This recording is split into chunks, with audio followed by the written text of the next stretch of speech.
What is it about Shaduer that makes you think he's got it? When you see there are plays where you're like, man, but then there's plays that's like, ooh. It's the thing, and I've always, because I started scouting him when he was at Jackson State, because I didn't know much about Shaduer when he was coming out of high school. I thought maybe it was going to be a daddy ball situation where he's going to make him the starter.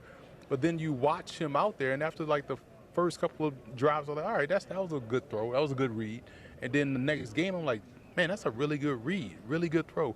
And so he was playing the game from the neck up really well, and that was coming from Jeff Blake. That was coming from all the quarterbacks that he had worked with. And I was like, wow, he's not bad. It is not like some wowing physical traits, but it's like, wow, he's actually playing quarterback really well. And so when you fast forward to how he didn't lose a game in the SWAC, Jackson State was a dormant program until they got there and they won. They didn't lose a conference game. Then he goes to Colorado, and then they play these ranked teams, and he's doing really well. And you see him around other good competition.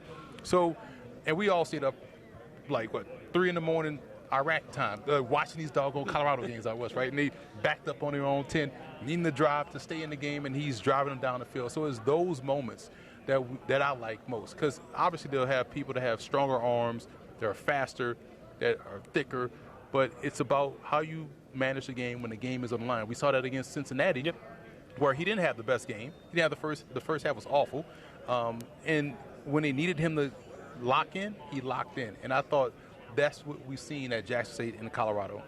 What is it that he can? What's the next step in development then for him? Because again, he won 3 or 4 games. The question: can you learn to not take big sacks? Can you learn not to throw as many interceptions? Does that come naturally by more reps? It does, and the interceptions are unique because half of those were tips, ricochets, and off. Even the Bills game is like, come on, so they probably should have been 5-2, and you could even say the 49ers game was in their grasp outside of the special teams and field position. So for him, I think the growth is learn to let dead plays die. You can't be the hero. You can't win the game on every play. Take the check down. Swing it out to the running back faster than you did. Don't wait to exhaust all your options before you have to make that choice. Just make the choice right away if you see nothing's open. Because a lot of times, if you got a Dylan Sampson that can go, or if you have a Judkins that can go, that's probably the best read, just to get them the ball quickly. But I think just learning to, live to die another thing, get rid of the football quicker, and that comes with experience, that comes with time, and it comes with continuity of knowing who's in front of you and the receivers. And it's unfortunate we only saw glimpses of it.